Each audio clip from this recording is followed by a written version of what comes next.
98 Jakarta. Dan juga ada kepala sekolah SMP Negeri 27 Jakarta karena tetangganya Bu ya. Oke. Nah di sini kami mengadakan kegiatan bersama para guru ya terkait upaya mewujudkan sekolah yang aman, nyaman dan juga menyenangkan tanpa kekerasan tapi dengan menggunakan disiplin positif. Nah seperti apa? Ikuti terus dalam video ini, tapi sebelumnya jangan lupa untuk di like, share, comment, and subscribe. Bagi yang belum subscribe, segera subscribe untuk terus terupdate dengan video-video pendidikan dan anak. Oke, terima kasih semua. SMP 198 Jakarta. Maju terus, jaya, jaya, jaya. Assalamualaikum warahmatullahi wabarakatuh. Waalaikumsalam warahmatullahi wabarakatuh.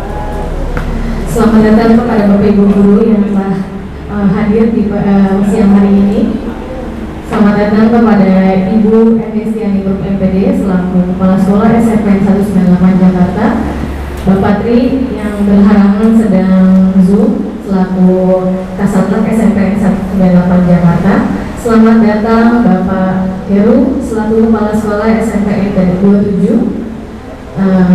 Pak Yawan selaku Wakil Kurikulum, Pak Anang selamat datang selaku Wakil Kesiswaan, Bu Ido selamat datang selaku Wakil Sarana dan Prasarana, dan selamat datang kepada Bapak Ibu guru yang berkenan hadir pada hari ini.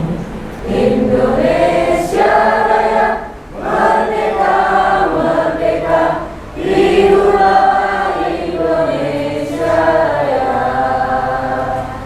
Indonesia Raya merdeka, merdeka, tanahku, negeriku yang ku cinta. Indonesia Raya merdeka, merdeka, hiduplah Indonesia Raya.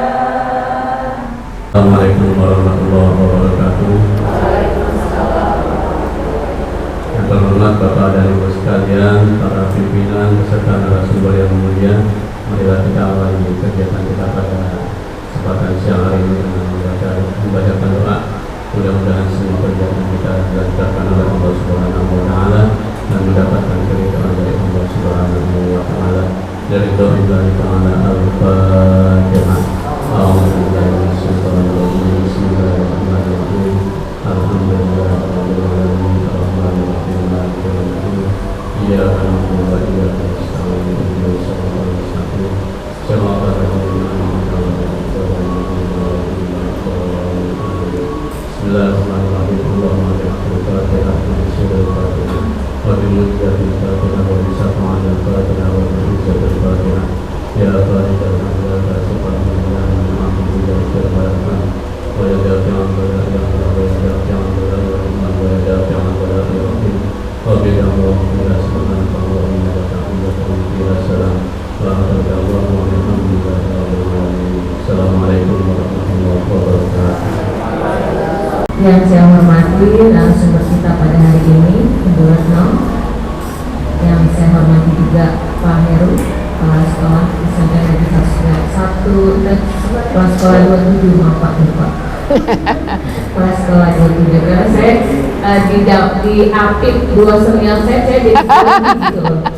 Itu Bapak dan Ibu. Kemudian yang saya hormati Bapak Ibu Wakil, staf guru dan karyawan yang alhamdulillah hari ini kita bisa hadir bertemu dalam keadaan sehat. Bapak Ibu semuanya, kami ucapkan terima kasih kepada Bu Retno di tengah kesibukan yang begitu luar biasa menyempatkan diri untuk hadir memenuhi undangan kita semuanya. Sangkatan juga, beliau beda jurusan. Sebenarnya masih ada di Cilacap, tapi karena mau mengisi di kita, akhirnya hari ini pulang ke Jakarta. Seperti itu Bapak dan Ibu semuanya, jadi terima kasih. Lalu saya juga terima kasih kepada teman saya, senior saya, Pak Heru, yang juga berkesempatan untuk mendampingi pada kegiatan hari ini. Dan juga Bapak Ibu semuanya yang selalu mendukung kegiatan apapun yang dilakukan oleh 198 oleh kita semuanya. Bismillahirrahmanirrahim. Bersama-sama workshop sekolah ramah anak dengan tema menjadi guru hebat dengan komunikasi hebat. yang akan dibawakan moderator oleh Ibu Nur Syaidah. Kepada Ibu Nur Syaidah sebagai moderator kami persilakan. Terima kasih kepada Ibu Tati, kepada yang terhormat Ibu Elis dan Ibu Bapak Heru, Ibu Retno, Bapak-Bapak Wakil Kepala Sekolah, pada Dewan Guru. Alhamdulillah ya Bapak Ibu ya, kita kedatangan Ibu Retno yang sudah sangat dikenal Bapak Ibu ya. Kebetulan saya juga berteman dengan Ibu Facebooknya Bu, nama saya Ibu Maksudi. Dan saya setiap hari melihat kegiatan Bu Retno itu begitu padat. Yang hari ini kunjungan ke sini, besoknya ke sana dan sebagainya. Jadi luar biasa Bapak Ibu SMP 108 kedatangan oleh Ibu Retno Iniati. Ya, baju kertas pakai ibadah diambil oleh dua bidan. Selamat datang di 198. Kami ucapkan kepada Ibu Retno dan Bapak Heru, semua anak ramah penuh teladan. Baik Bapak Ibu, tak kenal maka tak sayang. Berikut adalah profil biodata dari Ibu kita Ibu Retno. Ibu Retno akan memaparkan workshop sekolah ramah anak dengan tema menjadi guru hebat dengan komunikasi yang efektif. Kita lihat Bapak Ibu ya, biodatanya luar biasa Bapak Ibu. Semoga Bapak Ibu sekalian, terutama yang muda-muda Bapak Ibu ya, bisa mengikuti jejak beliau. Baik Ibu moderator, terima kasih ya, semangat sekali, jadi menular ya kepada kita semua. Oke, assalamualaikum warahmatullahi wabarakatuh. Waalaikumsalam. Ya, selamat siang, salam sejahtera untuk kita semua. Terima kasih Ibu Kepala Sekolah nih atas undangannya, terima kasih. Lalu Pak Heru, kalau Pak Heru ini kami satu organisasi profesi guru sejak lama ya, dari 2010 kayaknya Pak Heru ya. Kalau tidak salah pas perjuangan tunjangan kinerja guru ya, yang waktu itu dibedakan, kami kemudian memperjuangkan untuk harusnya tidak sebegitu gitu. Jadi kita waktu itu di bawah bahkan struktural, tapi yang dia masuk SMP atau SMA gitu, kalau kita masih ada ya. Jadi kita bahkan di bawah dia gitu. Nah waktu itu kami memperjuangkan ya, saya kenal Pak Heru sebenarnya di situ di 2010 itu dengan beberapa guru yang lain. Ngomongin yang pendidikan ya, soal kekerasan ya Bu. Iya. Dan kayaknya pakai rapor pendidikan ya. Iya. Jadi sebenarnya saya hari ini tuh dapat 3 narasumber pada jam yang sama. Tapi karena 109 saya sudah janji lebih dulu, ya saya nggak bersedia untuk yang lain. Nah kemudian tapi ada satu SMP negeri berapa saya lupa, itu dia akhirnya memundurkan minggu depan, jadi tanggal 17 gitu. Ada juga sih SMK 42 ya, dia akhirnya memundurkan Jumat yang akan datang. Saya juga bingung, kenapa ngundangnya Jumat semua pada jam yang sama. Saya bingung, nggak bisa hadir. Saya bilang nggak bisa ganti hari, nggak bisa Bu, cuma bisa itu. Pendidikan itu keberhasilannya sebenarnya berada di tangan guru. Jadi saya bilang mau gonta-ganti kurikulum kayak apa, kurikulum itu bagi pandangan saya secara analogi saya adalah dia itu kayak menu makan siang kita kalau kita pergi ke restoran. Kita ditawarin beragam menu, lalu kita memilih menu nasi goreng misalnya. Ketika kita memilih menu nasi goreng, sebenarnya di setiap restoran akan ada menu nasi goreng, tapi rasanya akan berbeda satu sama lain. Nah, dan beda lagi kalau itu di restoran dengan di pedagang kaki lima. Nah, sama halnya guru. Ayam, sosis dan lain-lain itu adalah alat bahan yang Bapak Ibu punya. Tapi keterampilan memasak itu tiap-tiap guru akan berbeda. Nah, semakin punya jam terbang masak yang tinggi, kan rasanya makin enak. Meskipun cuma pakai telur doang gitu. Nah, tapi ada yang lengkap semuanya punya, tapi belum tentu juga seenak yang cuma pakai telur doang gitu loh. Jadi nggak usah khawatir dengan keterbatasan. Oleh karena itu, pertanyaan kita sekarang gitu ya, kalau memang guru yang mau berubah, saya senang banget. Karena saya yakin dan percaya itu. 20 tahun lebih saya jadi guru, saya ngerasa kok nggak bisa deh. Kita mau bilang muridnya suruh kreatif, tapi gurunya nggak kreatif. Kita nggak akan pernah bisa. Kita ngajarin anak-anak kritis dong, berani berpendapat. Tapi kita sendiri orang yang tidak berani berpendapat. Nah, sama halnya juga ketika kekerasan. Kalau kita berbicara kekerasan, kita korban kekerasan mungkin di masa lalu. Oleh karena itu, kita memperlakukan murid kita seperti masa lalu kita juga.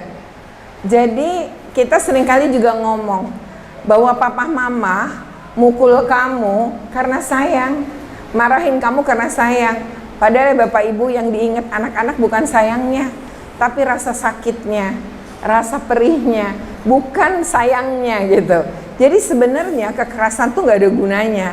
Tapi berkali-kali di berbagai daerah di Indonesia, saya selalu dibilang, saya dipukul oleh guru. Bahkan waktu saya ditendang sama guru saya, lalu saya ngadu orang tua saya tuh enggak lapor polisi, bahkan saya ditambahin, saya dipukul lagi gitu. Mereka lebih percaya guru. Nah, lalu saya tanya, lalu dampaknya apa? Bapak merasakan sakit nggak ketika itu terjadi? Ya sakit, tapi saya memaafkan guru saya. Kenapa memaafkan? Ya karena gara-gara guru saya itulah saya menjadi sekuat ini dan menjadi sukses. Lalu saya bilang, kalau Bapak nggak mengalami berbagai bentuk kekerasan, saya yakin dan percaya Bapak sekarang kepala dinas pendidikan gitu. Bukan guru gitu. Jadi kita jangan pernah percaya bahwa kekerasan itu akan membawa dampak positif pada kita dan anak-anak kita. Karena sebenarnya anak-anak yang mengalami hukuman dengan kekerasan fisik dan bentuk-bentuk kekerasan yang lain, sebenarnya anak-anak kita itu sisi positifnya nggak berkembang. Nah, Bapak Ibu sekalian, kita sekarang di tahun 2045 katanya tahun masa emas kita. Lalu kita mau bawa anak-anak kita tuh kemana sebenarnya? Next. Nah, lalu muncullah kebijakan Propela ya, Profil Pelajar Pancasila. Lalu ini ada beberapa karakter yang harus dimiliki oleh murid-murid kita. Nah, murid-murid kita itu disuruh bernalar kritis, suruh kreatif, suruh mandiri, gotong royong, kebinekaan, beriman dan bertakwa. Tapi seperti apa kita kemudian mendidik anak-anak kita? Next. Nah, namun yang kita hadapi saat ini di lingkungan pendidikan justru berbagai bentuk kekerasan. Nah, saya mau ngomong bahwa di sekolah kita nggak ada kok kekerasan, bahkan nggak pernah ada yang ngelapor. Jadi kita anggap nggak ada kekerasan. Padahal untuk melapor itu bukan mudah bagi seorang korban, apalagi pelakunya ada di dalam. Dan biasanya bully itu kelompok. Jadi pelakunya banyak, korbannya satu. Lalu anak-anak kita dan kita sering menganggap bahwa bully itu bercandaan. Padahal bercanda itu prinsipnya apa? Saya dengan Pak Yawan bercanda. Saya ketawa, Bapak ketawa kan? Artinya kita berdua bahagia kalau lagi bercanda. Tapi kalau Pak Yawan membuli saya tersakiti, dia bahagia. Ya berarti bukan bercanda. Kalau yang satu tersakiti bukan bercanda. Jadi kita nggak boleh menganggap bully-bully kecil-kecil yang terjadi itu sebagai bentuk bercanda.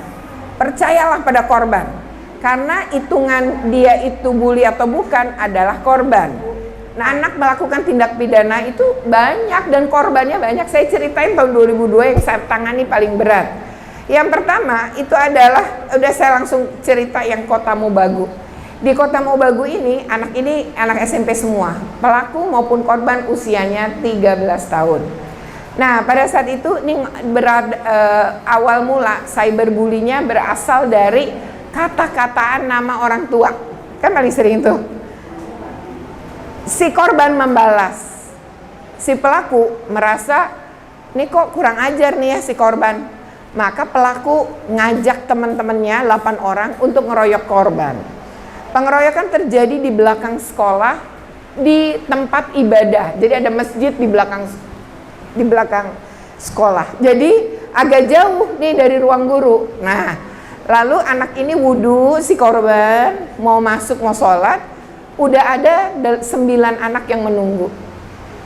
Tanpa curiga dia masuk, ternyata di dalam situ dia ditangkap, lalu dibanting, lalu kepalanya ditutup pakai sajadah, habis itu ditendang rame-rame. Pulang sekolah, anak ini ngerasa perutnya terasa sakit, dan ketika buang air keluarnya darah. Dia telepon ibunya, lalu ibu dan bapaknya respon banget, segera membawa anak ini ke rumah sakit. Pulang dari kantor mereka cepat-cepat lalu membawa anak ini ke kota Manado. Itu cukup jauh. Mereka ke kota Manado langsung cari rumah sakit yang terlengkap. Jadi kalau anaknya harus operasi, operasi hari itu. Ternyata dari hasil pemeriksaan dokter, usus besar itu kan kayak spiral ya Bapak Ibu. Di perut itu karena tendangan-tendangan berulang-ulang dalam jumlah banyak, terjadi sobek pada beberapa usus, pada bagian usus. Sobeknya cukup banyak, itulah yang mengeluarkan darah. Menurut dokter, ini perlu dioperasi saat ini juga. Jadi dipersiapkanlah operasi itu sekitar 8 jam. Jadi ususnya disambungin satu dengan yang lain yang pecah-pecah. Tapi ternyata usus itu saking banyak yang rusak, nggak nyampe ke dubur lagi. Jadi harus dibikinkan lubang di sisi kanan perut. Kemudian anak ini kan sepanjang perjalanan cerita apa yang masalah yang terjadi kan. Begitu operasi dan lain-lain kan dia udah nggak sadar.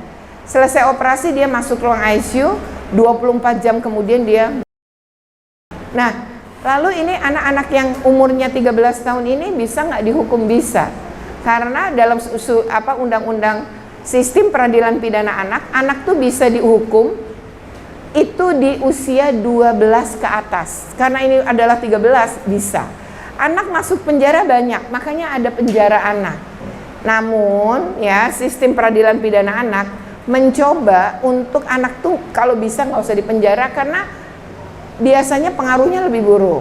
Nah, maka mereka menyediakan namanya diversi. Tapi untuk kasus kematian nggak ada diversi. Diversi itu penyelesaian di luar pengadilan itu nggak ada. Jadi terus berproses ke pengadilan pada usia baru 13 tahun ya. Nah, yang saya datang ke Cilacap itu adalah kasus penganiayaan video viral, yaitu 3 video yang beredar. Anak SMP melakukan penganiayaan yang cukup sadis kepada seorang anak. Anaknya sampai hari ini korban masih dirawat di rumah sakit sudah 1 bulan lebih karena kondisinya yang memang cukup parah. Tidak meninggal, tapi nanti kemungkinan kan akan punya cacat tetap. Nah, ini yang membahayakan. Pelaku semua usianya baru belasan tahun, di bawah 15. Bisa nggak diproses hukum? Bisa. Jadi semua akan berproses secara hukum. Next. Nah, Bapak Ibu, ini soal penghukuman pakai fisik. Misalnya suruh push up, suruh sit up. Ternyata beberapa kasus mengakibatkan sit up dan push up yang tidak tepat dengan jumlah yang banyak. Itu ternyata mengakibatkan anak mengalami cedera pada tulang belakang. Sehingga ada kelumpuhan yang dialami anak-anak. Yang di Manado, bahkan itu anak disuruh lari keliling lapangan 20 kali kalau dia misalnya depan sini tuh suruh 20 kali.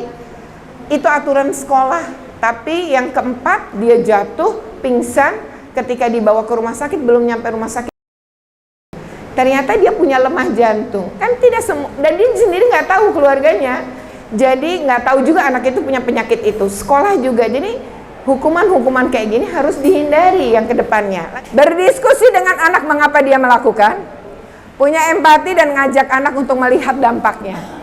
Lalu ajak mereka mencari solusi, bukan langsung memberi perintah pada anak membersihkan meja. Bersihin, ibu nggak mau tahu caranya rapi, bersihin. Lah dia kan merasa kesel.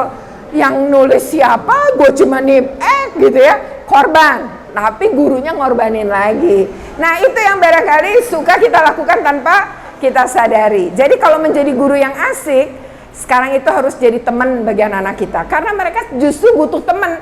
Jangan sampai mereka cari teman yang salah. Kedua, untuk dekat dengan anak-anak, buat respect pada mereka. Buat mereka percaya pada kita. Biasakan dialogis kalau memang ada masalah. Bukan membentak, memaki, dan memerintah, serta menasehati, tapi belum ada dialog. Saya pikir itu saja. Terima kasih. Wassalamualaikum warahmatullahi wabarakatuh.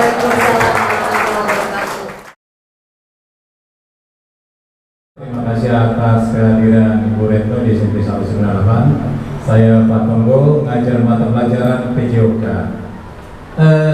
Kami menemukan satu kasus, tapi memang belum saya komunikasikan kepada wali kelasnya.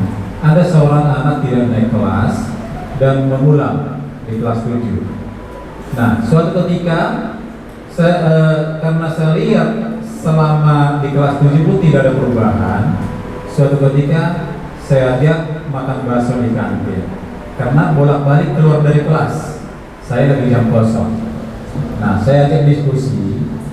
Saya tanya, kenapa kamu tidak gunakan kesempatan padahal sudah tidak naik kelas? Jawabannya, saya memang tidak suka sekolah. Wih, aneh juga ini anak. Lalu saya bilang, terus kamu sukanya apa? Saya pengennya sekolah sepak bola. Sudah komunikasi ke orang tua? Sudah. Terus jawaban orang tua, tidak mau menyekolahkan. Oke, saya dukung.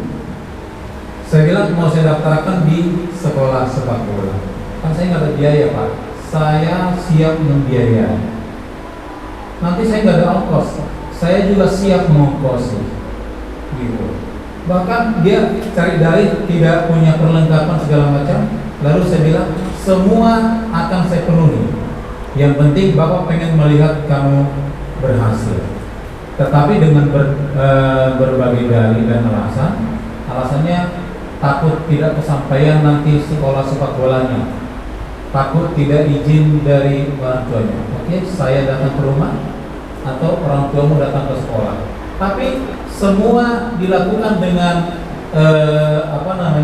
penolakan yang menurut penilaian saya tidak ada keterbukaan, tidak ada kejujuran di sana. Yang menjadi pertanyaan, kira-kira menurut kami pengen masukan dari Bu Retno, bagaimana cara menangani anak seperti ini? Memang terus terang sampai detik ini saya belum komunikasikan ke wali kelasnya, tapi sempat saya ceritakan juga ke Ibu Deka, karena kebetulan Ibu Deka lagi tiket dan si anak ini lagi bermasalah waktu itu. Demikian Bu, terima kasih. Saya menemukan beberapa anak yang kepercayaan diri itu kurang sekali. Jadi di dalam kelas terkesannya introvert, dia tidak mau berteman atau cenderung sendiri. Saat ada pengelompokan, teman-temannya itu tidak mau sekelompok dengan dia, dan dia tuh pengennya pakai masker terus, nggak mau dibuka, dilepas, itu seolah-olah ada sesuatu yang ditutupi. Nah, udah berkali-kali gitu dengan berbagai pendekatan cara, tetap sepertinya masih belum terbuka gitu loh untuk supaya lebih mau mendekat dengan temannya, berlebur dan lebih percaya diri. Saya ingin tanya kiat-kiat yang baiknya bagaimana ya, Bu Retno? Satu. Yang kedua, tentang penyalahgunaan handphone ini, Bu. Sebetulnya handphone ini ada dua mata sisi. Yang pertama mendukung pembelajaran, yang kedua kok berbalikan dengan tujuan itu gitu. Jadi banyak kasus pornografi dari sana, Bu. Jadi mensiasatinya bagaimana? Nah, apakah betul guru saat mau menggeledah isi handphone itu termasuk pelanggaran hak anak gitu? Padahal kami kan merasa sebagai orang tua ingin tahu dong isinya seperti apa. Jangan sampai alat yang kita harapkan untuk menaikkan attitude, sikap, daya pikir kritis gitu, kok jadi malah berbalikan gitu loh. Dua. Banyak sebenarnya ada beberapa. Terakhir Ibu, dari banyak permasalahan yang ada, anak-anak itu sering bercanda dengan kata-kata kotor. Hey A, hey B, hey A. Nah, dari kita sendiri kita nggak tega itu menyebutkannya, dan itu merupakan suatu keseharian. Kami guru-guru sering mengingatkan gitu. Mohon arahan dan trik yang efektif supaya untuk anak-anak tidak mengulangi untuk itu menjadi candaan. Terima kasih. Assalamualaikum warahmatullahi wabarakatuh. Baik, terima kasih. Bapak yang pertama tadi ya, anak yang Bapak sebutkan sudah diajak bicara gitu ya. Berarti kalau sudah diajak bicara tapi dia seperti berbohong menurut Bapak, itu berarti dia belum mempercayai kita, Pak. Itu pertama. Ya, dia nggak yakin dengan kata-kata Bapak. Karena belum ada hubungan, relasi kepercayaannya belum kebangun. Jadi dia seperti gini lah, Bapak tuh ya, tiba-tiba baru kenal sama orang di jalan, terus gini, Pak, saya ini orang kaya Pak, tapi saya nggak bawa dompet, Bapak bisa nggak pinjemin uang saya gitu. Nanti saya ganti Pak, saya lebihin malah. Ini nih nomor HP saya gitu. Itu kan Bapak nggak akan percaya sama orang itu. gitu. Karena kan dia baru Bapak kenal gitu. Jadi dia bukan berarti kenal tuh maksudnya dulu gurunya Bapak yang ngajar saat ini, bukan begitu maksudnya. Tapi tadi respect dan kepercayaannya itu belum kebangun. Jadi memang harus dibangun lebih dulu Pak gitu. Nah tadi kalau emang seperti itu tuh pendekatannya adalah ini kan problemnya di orang tua. Tadi yang Bapak bilang gini, tapi dia ragu dengan mengatakan gini, tapi saya takut gini, tapi saya takut ini. Dia tidak ragu, dia ragu terus. Itu karena dia memiliki masalah kepercayaan diri tadi. Tadi yang saya bilang, hukuman berdampak panjang, itu Pak. Jadi dia tidak yakin bahkan dengan mimpinya, apa yang dia inginkan gitu. Dia nggak yakin dengan itu gitu. Nah ditambah lagi tadi Bapak, kamu kan nggak pernah ini nih, kamu udah tinggal kelas. Sebenarnya apa maumu? Nah bagaimana kemudian cara mendekati anak ini? Pertama adalah membangun relasinya dulu. Jadi kayak hubungan gini, boleh nggak minta WA kamu, kita tukeran. Lalu mulai dari hal-hal kecil, tiap ketemu dia beri tadi sapaan, atau ada hal yang kayaknya hari ini istimewa, puji gitu. Jadi mulai didekatkan. Lalu atau di antara semua guru siapa yang dekat dengan dia? Ini kan anak ini bermasalah dan kasihan dia kalau nggak kita tolong kan Pak. Mungkin tadi dia nggak suka sekolah. Kenapa nggak suka sekolah? Ini kan perlu didalami. Nah tapi kalau di antara para guru tidak ada yang mampu mendekatkan, maka usulan saya minta bantuan pusat PPA, Pusat Perlindungan Perempuan dan Anak yang tempatnya di ini loh apa, Pulau Gadung. Bilang aja gini, ibu ngajuin surat sebagai kepala sekolah meminta assessment bagi anak ini. Nah assessment itu boleh dilakukan kalau izin keluarganya. Jadi mungkin bicara juga dengan keluarganya bisa, atau kalau oh kira-kira ini mah keluarganya susah tapi kita ingin nolong, assessment ini dilakukan di sekolahan aja. Tapi dengan cara begini, misalnya di kelas itu, di kelasnya anak ini, yang di assessment jangan anak ini doang. Ibu bikin misalnya anak-anak ini secara acak ini menguji sampel kelas ini sebagai sampel. Hari tiap kelas nanti akan 5 orang, hari ini akan 5. Nah pilih anak itu dan bilang sama psikolog itu yang utama. Itu kan jadi seolah-olah program sekolah dan gak ketahuan karena anak dia nggak curiga, kan anak yang lain juga cuma sampel, kebetulan sampelnya saya. Nah di situ kita akan dapat dengan cepat assessment karena psikolog itu akan mampu membangun kedekatan Pak. Nah mungkin bisa, itu kan jalan ya, salah satu jalan. Nah tadi dia punya mimpi sebenarnya, tapi mimpi ini tuh nggak dibesarkan oleh lingkungannya, nggak dipercaya, nggak diyakinkan, jadi nggak ada dialog. Jadi yang ada adalah maunya orang tua, bukan maunya dia. Mungkin dia SD oke, maunya orang tua, pas SMP ini dia udah mulai berontak kan, karena masanya kan, usianya. Jadi dia pengen nunjukin ke orang tuanya, gue nggak mau sekolah di sini, gue maunya sekolah bola. Makanya nih ya nggak naik kelas, nanti tahun depan juga nggak naik kelas gitu. Padahal ya nggak begitu juga kan. Kita juga nggak bisa memperlakukan seperti itu kan pihak sekolah. Jadi ini penting adalah memang orang tuanya penting sekali diajak bicara. Ibu Aisyah ya, ibu anak yang tidak pede pakai masker punya masalah Bu, sudah bisa dipastikan punya masalah psikologi, bisa berangkat dari rumah. Anak ini makanya Bu, buku episode penting itu bikin bukan cuma sama guru-guru Bu, tapi ibu harus membuat yang disebut dengan kelas parenting. Karena banyak masalah berasal dari keluarga. Biar keluarganya disadarin sama orang ya. Kan kalau ibu yang ngomong, wali kelas yang ngomong tuh orang tua biasa aja. Tapi kalau yang ngomong ahlinya Bu, beda. Jadi kita ngubah juga dari sana. Harus banyak tangga yang kita lewatin. Nah, jadi anak-anak kayak gini kan ternyata ada di sekolah ini. Nah, Bu, dia udah pasti, dia tidak percaya diri. Dia pun akan ketus, dia menarik diri. Ini semua udah memenuhi tanda anak depresi loh. Jadi dia stres berkepanjangan, ini udah kelihatan. Menarik diri, tidak ini, dia sekolah tuh ya terpaksa karena harus sekolah. Nah, ini harus ditolong.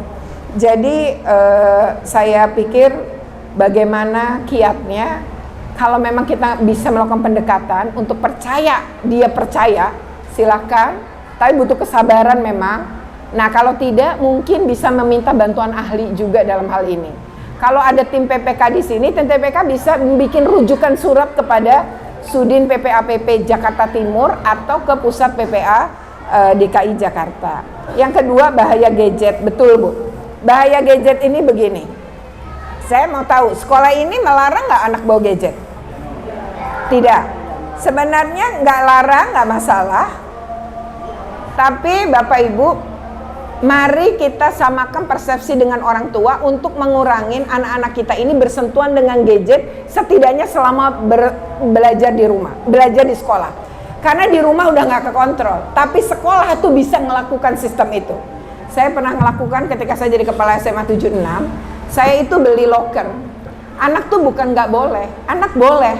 Tapi anak-anak murid saya ini, dia kalau naik Gojek kan harus, lalu ini dikumpulin ke ketua kelas dan wali kelas di lokernya. Nanti dia boleh ngambil kalau istirahat kedua, buka-buka sebentar lalu masukin lagi, pulang sekolah diambil.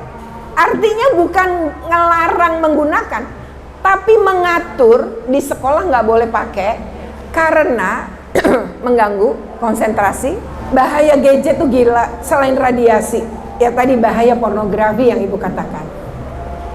Pornografi ini ngerusak otak, Bu. Jadi 5 bagian otak kita nih semuanya rusak kalau pornografi.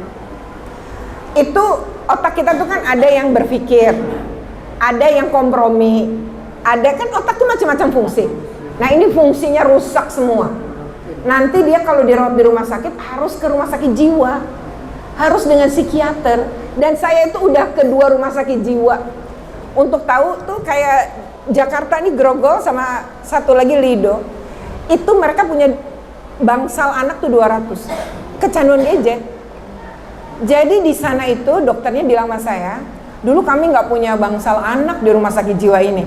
Orang yang terganggu mentalnya semua orang dewasa, sekarang enggak. Jadi ini yang penting disadari oleh anak-anak juga. Jadi ke anak-anak pun harus ada edukasi bahayanya gadget. Nah, lalu tadi Ibu katakan yang terkait dengan pemeriksaan handphone ya. Boleh nggak? Boleh. Dengan cara apa? Bukanya di depan anak, Bu. Anak-anak yang kita, semua anak nih misalnya, ayo ini di password buka, ayo cek, lihat, coba kamu buka bagian foto, kamu lihat, begitu Bu. Polisi juga begitu. Jadi polisi itu meriksa handphone koruptor itu bersama koruptornya. Jadi polisi itu, oke, silakan Pak dibuka. Buka WA-nya Pak. Kami butuh lihat, coba Pak, yang ke atas nama ini. Orangnya ada di sebelah. Jadi dia juga nggak bisa bantah pasti pengadilan. Kan lihatnya bareng. Jadi nggak akan ngelanggar HAM, Bu. Kan bersama-sama. Tapi Ibu bikin sosialisasi dulu bahwa akan ada pemeriksaan handphone secara berkala lewat edaran. Nah, dengan tujuan satu, demi kepentingan anak-anak gitu, Bu. Semua demi kepentingan orang tua nerima. Percayalah. Nah, soal membatasi tadi kan bukan berarti anak yang nggak boleh. Itu saya dulu gini di SMA 76 itu. Jadi kalau anak-anak gurunya mau make, karena ada guru yang butuh browsing, harus lapor dulu. Nanti pas mata pelajaran dia semua anak dikasih handphonenya. Selesai mata pelajaran dia tarik kembali. Jadi nggak ada yang nggak ada yang menyalahi aturan, nggak ada. Itu sudah dilakukan sih. Sudah. Nah kalau sudah, tinggal pemeriksaan. Nah pemeriksaan harus ada anaknya, Bu. Jadi kalau ibu buka-buka sendiri nggak boleh. Spesial. Kita periksa ya. Nah meriksanya di depan si anak, bikin berita acara. Jadi bersama dia. Jadi kalau dipanggil orang tua, terjadi pembuktian. Kan ngelihatnya bareng. Kalau bukan semua nanti ada pemeriksaan, kita buka satu-satu boleh? Nggak boleh. Jadi kumpulkan semua boleh, taruh. Oke, Ibu secara sampling ya. Maju. Tapi di ruangan tertentu, jangan di hadapan kelas. Tapi handphonenya dikumpulin dulu, misalnya di ruang BK, nggak apa-apa dikumpulin. Kalian password nggak apa-apa, password aja. Kan nanti dipanggil untuk ngebuka. Gitu Bu, jadi di password nggak ada masalah, orang anaknya kita suruh buka nanti. Ya gitu Bu, kira-kira. Oke, terima kasih. Saya kembalikan ke Ibu Terima moderator. kasih Bu Retno. Jadi mudah-mudahan guru-guru di SMP 198 adalah guru-guru yang dirindukan oleh murid-muridnya. Terima kasih. SMP 198 Jakarta. Maju terus, jaya, jaya, jaya.